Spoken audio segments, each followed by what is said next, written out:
Dan's anger flared in his chest. Hey, tell me, how'd a loser like him get a girl as fine as you probably were? Despite this humiliation, Dan finally swallowed his pride. He returned home and washed himself with cold water as if trying to wash away his shame.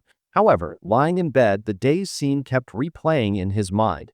The next day, Jessie took out her frustration on a punching bag, accidentally punching her coach in the face. Oh my God! But they laughed it off and became friends. Jessie complained about her husband, saying that Dan was a devoted family man, yet she felt unsatisfied, except on Thursday nights. Life with him was too boring. I mean, when we met, I wanted to travel, I wanted to see the world. But Dan's... But what she didn't know was that before their marriage, her husband had been a hitman for the past 18 years. He was focused on being a good father and husband, but his patience didn't bring him the quiet life he'd hoped for. The next morning, Dan took the child to the supermarket to shop. As soon as he opened the refrigerator door, a stranger started walking towards him. Dan sensed danger. His instincts kicked in.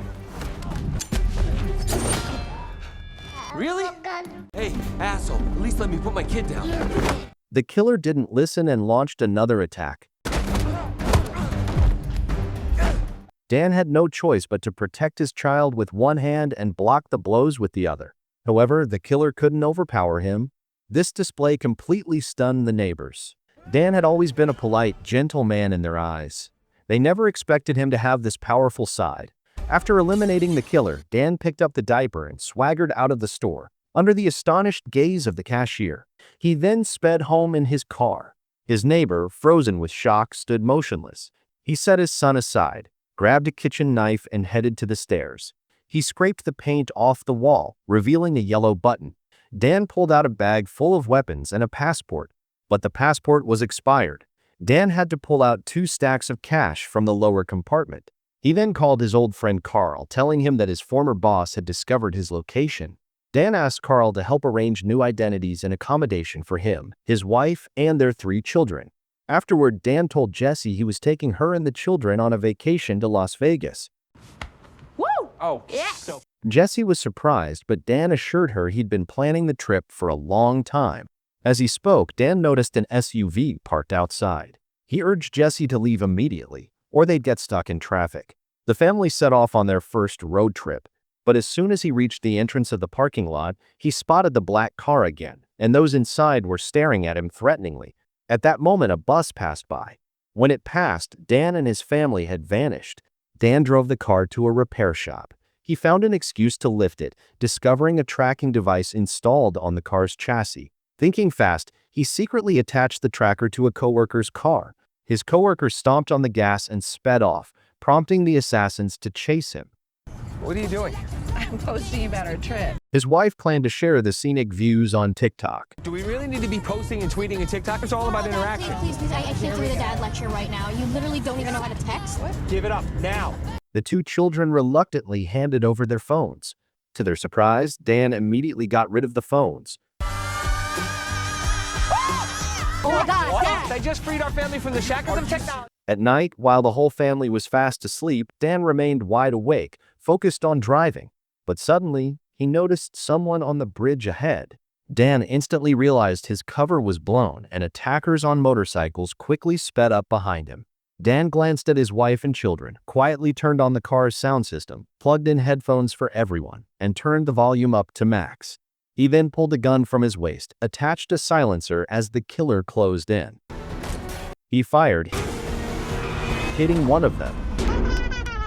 Another killer approached and was about to shoot, but Dan pulled him off the motorcycle without hesitation. In the struggle, Dan's gun fell to the floor. He felt for it but couldn't find it. The child handed him a grenade. He used the killer's motorcycle to make him lose control. After eliminating all the attackers, Dan's wife woke up. It was late, and because it was Thursday, Dan decided to find a small hotel for the night. He couldn't give up the habit he'd had for 18 years. Finally, they arrived in Las Vegas. Dan's wife was overjoyed when she saw the luxurious presidential suite he'd booked. She couldn't believe her eyes. She wore a stunning red dress for a candlelight dinner with Dan. Dan decided to confess his true identity. Voulez-vous de poivre? Je ne veux pas de poivre. Je veux être seul avec mes femmes. Jessie was surprised by Dan's ability to speak French.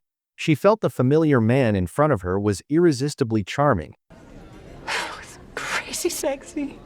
and she couldn't wait to spend the night with him. So they skipped dinner and went straight back to the hotel. While Jessie was waiting for Dan in bed, gunshots suddenly rang out, and she was kidnapped. When Dan saw his wife held hostage, he had no choice but to immediately place his gun on the ground. Just let her go. The killer also threatened him. I can explain. Jessie was still in shock, and when she looked at the man lying on the ground, she immediately threw up. Dan realized the danger wasn't over.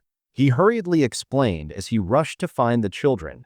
When the children saw their parents so tense, they were confused. We have to leave because my former coworkers are trying to kill us. The children burst out laughing because their father, in their eyes, was known for his shy gentleness. But when Dan saw the look in their eyes, he quickly drove them to escape. Once they were safe, Dan confessed everything to his family, but they couldn't forgive him. Jessie felt betrayed and decided to leave him for good, taking the children to the airport where she suddenly met the boxing coach, Gwen, on the plane. Gwen recounted her story. She had dated a man for many years, but he suddenly disappeared one day. When she saw him again, he was married to a completely different woman. So Gwen got close to that woman and gained her trust. Jessie froze, realizing the woman Gwen was talking about was herself. She tried to make an excuse to leave, but she was immediately stopped. The old man warned Dan to come alone, or he would kill his wife and children. Dan arrived quickly, but his hands were tied. Jessie and the children were taken to the rooftop. This became a duel between the two women. Oh, no. As a boxing coach, Gwen easily knocked Jessie down with one punch.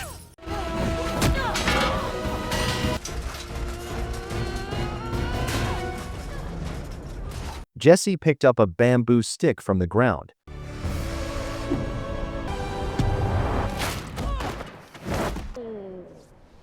Not quite the decathlete we once were, huh? While Gwen mocked and ridiculed her, Jessie picked up the pole again.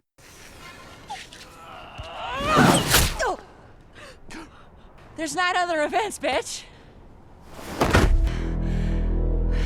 Meanwhile, the assassin organization was completely eliminated. Dan and his family hit the road again, continuing their unfinished journey. Say goodbye to these.